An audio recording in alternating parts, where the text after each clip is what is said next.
So, what are commonplace books? Hundreds of years ago, scholars, scientists, writers, just about anyone with intellectual ambition in the early 17th, 18th centuries were likely to keep commonplace books. They called this commonplacing. And this involved transcribing inspirational passages or interesting tidbits from their reading, or perhaps they were taking a class or assembling information on something that they were writing. Basically, it was a personalized encyclopedia of quotations or notations. One gentleman wrote that there is a distinct self-help quality to the early descriptions of commonplace virtues. And you're like, okay, Nick, this is all fine and dandy, but what does this all have to do with the price of tea in Tibet? Today, I wanted to share my personal commonplace book and how it's set up to archive anything I see fit to write down for safekeeping. As a general rule, since the formation of commonplace books, it has always been purchased journals or ledgers or diaries that were turned into commonplace books. But it's like the 21st and a 5th century, and innovators must innovate.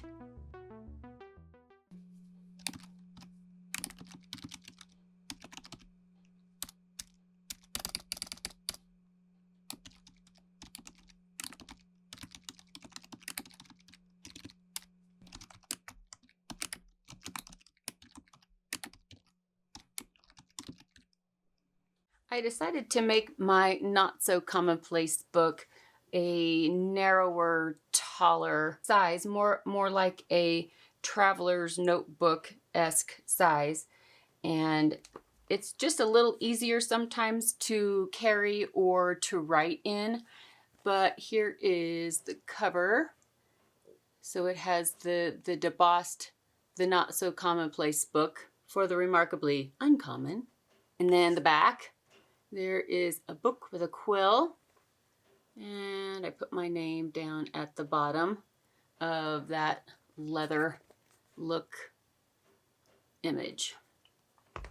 Now, I still love antique things, and it wasn't just how they look, it was how things were built. Things had more longevity because people didn't live in such a disposable world then. So I still like that look, and I'm still drawn to that look. I mean, I like new things too, but when it comes to books, I gotta say I'm more drawn to the older looking book. So this one, I put a black spine on it, but the front of it and the back are decidedly old looking, and they're hardback, nice, thick, slick hardback. And these are my favorite pens. These are Papermate. They're the felt tip pens. I know there's probably some pen purists out there going, yeah, these are my favorite. This is the medium tip pen.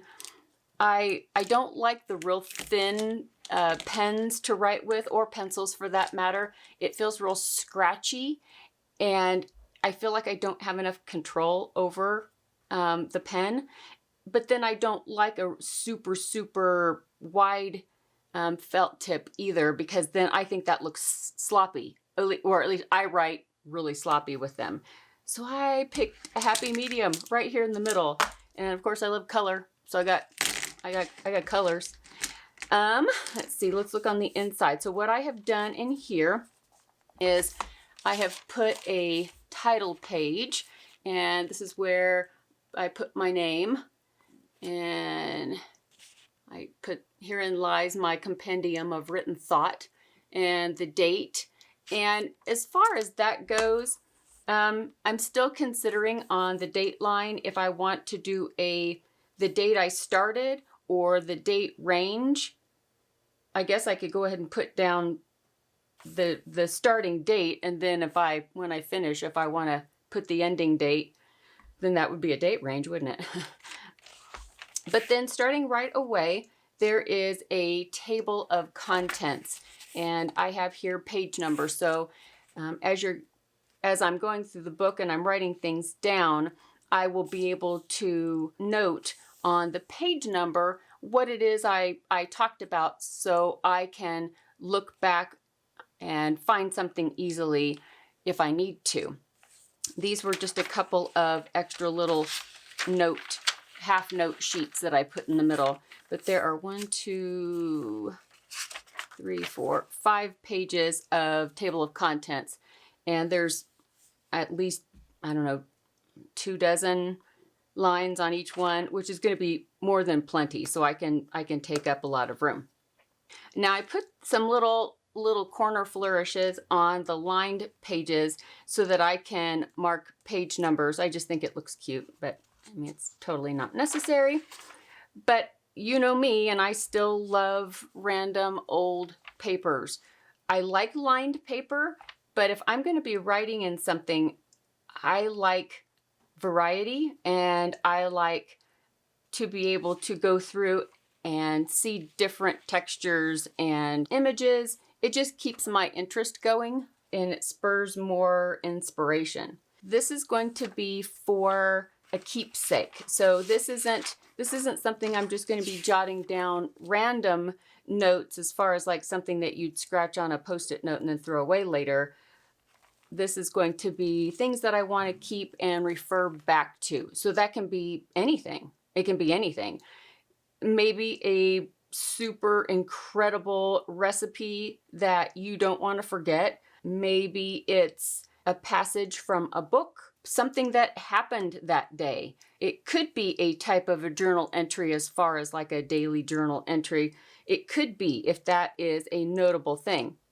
Now, I am not a daily journaler type person. I don't write down in a diary what I did today, or unless it's just incredibly notable. I've never been like that, ever. But I do write down all kinds of things all the time. I felt it was important to differentiate what I consider, for me at least, a commonplace book as opposed to just a notebook. As I'm filling these things up, perhaps there's something in this that needs to be in something like this for easier reference, because I'm going to be documenting on the table of contents where I can find that. So that was my thought process, is I don't want to waste a beautiful book writing chicken scratch miscellany in. I wanted something that was going to be a keepsake that could go on a shelf. I could start volumes. This is volume 1. So I thought that might be a cool idea. And of course, a commonplace book can mean different things to different people. Everybody's different about what it is that they're going to want to document and refer back to later.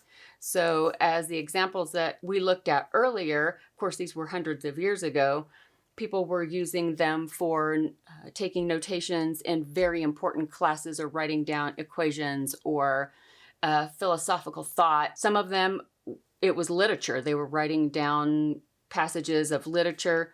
Some of them were using them to document their own writings that they were writing, whether it was philosophy or mathematical or astronomy or literature.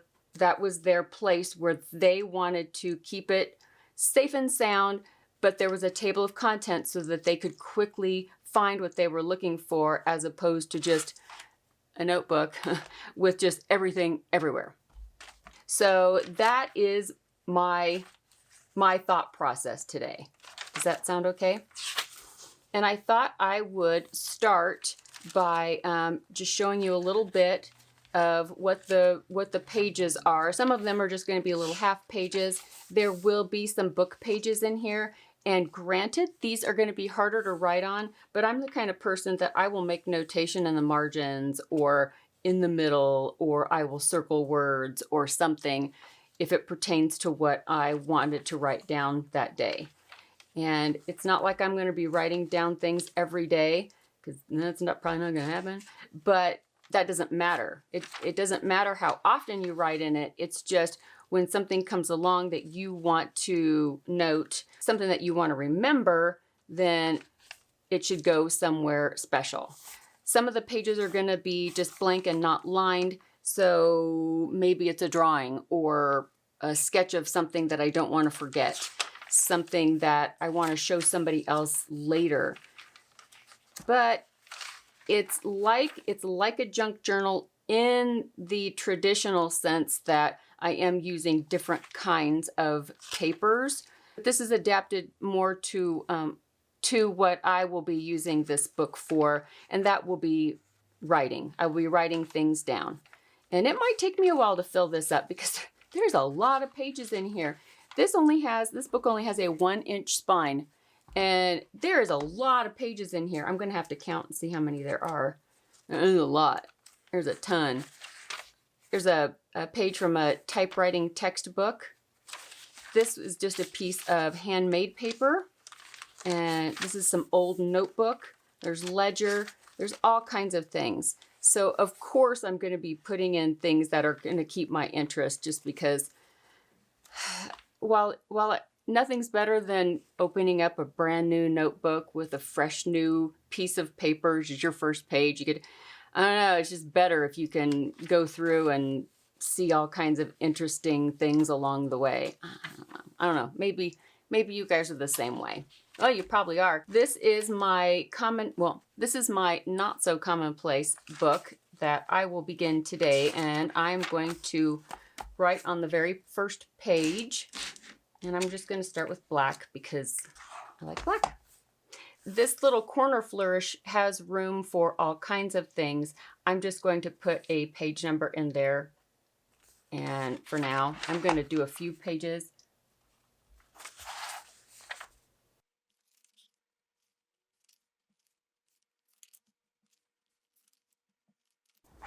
I got the first 10. That'll work. And then in here, I can write down on the table of contents. And there are the first 10 pages. And if I happen to take up the first 2 with one thing, then I can write that down, and I can write down the date that I wrote it as well. And whatever other details that I want to write with that. On this first one, I'm going to write down a couple of quotes that have special meaning to me. One of them I wrote, and one of them I did not write. I think it's important to write down stuff that you have authored, and also write down things that you find inspiring or noteworthy that other people have written that struck you, that you want to document and keep around.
Thought I'd add a third one that had come to mind that I had written down earlier. So the first one is my dragon's poem. The second one, I could not find the author's name for this one. I've seen it all over the place, and there's little variations to it, but I've never seen a name with it. So if anybody knows where that could be found, that would be great. And I left room to write that down just in case. Think of the things that women could accomplish, and not just women, but men too. But think of the things that we could accomplish if we were more concerned with helping each other and getting a step up instead of backbiting or making negative comments about appearance or whatever it is. But I love that. I love that quote. So I felt like that kind of went with the whole theme today, helping one another and building each other up. And not tearing each other down. This life is too short to worry about what other people are doing or what people may think of you. Be in competition with anybody else. Just be in competition with yourself. And then this is one that I wrote. So that kind of goes with the whole theme today. And so I thought, well, maybe that was a good way to start this Commonplace book, is to get all those written down. So then back in the table of contents, I am just going to write down simply in purple. Purple. Purple's good. So I'm going to write down